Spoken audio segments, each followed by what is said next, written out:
GKFX presents the week ahead. Hi everyone, I hope you're doing fantastically.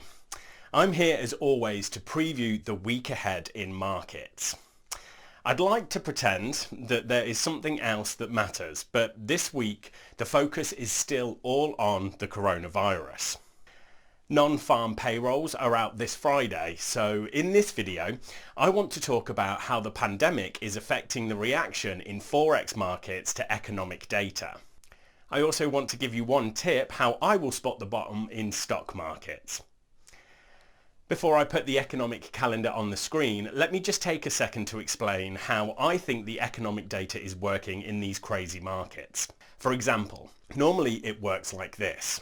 US unemployment data good equals dollar goes up. Well, not right now. The dollar is being treated as a haven asset. That means it's what people buy when they are scared. So right now, when unemployment data like US jobless claims is bad, something to be scared about, the dollar is more likely, in my opinion, to go up. Got it? This is not a perfect science because other things are happening outside of the economic data, like the huge $2 trillion US government stimulus package, but keep it in mind. So this week I will of course be watching non-farm payrolls on Friday.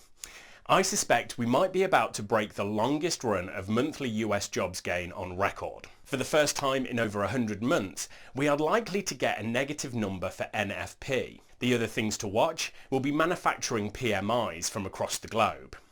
Markets brushed off the worst service PMIs on record last week. Maybe they won't this time. Can you believe that last week we saw the biggest one-day gain on Wall Street since 1933? The Dow jumped 11% in one day. If you just bought and sold on that day, you'd have made more than most pension funds do in a whole year. But here's the thing.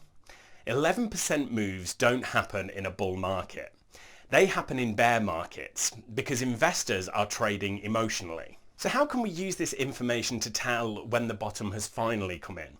Well, I like to watch the VIX index. They call it the fear gauge. It's a measure of markets volatility in the S&P 500, but people use it to represent all US stocks. Right now it's about 60. When it falls below 30, I will start to think about being a long-term buyer of stocks again. Until then, I'm just going with the trend and selling the bounces in stocks in preparation for lower prices.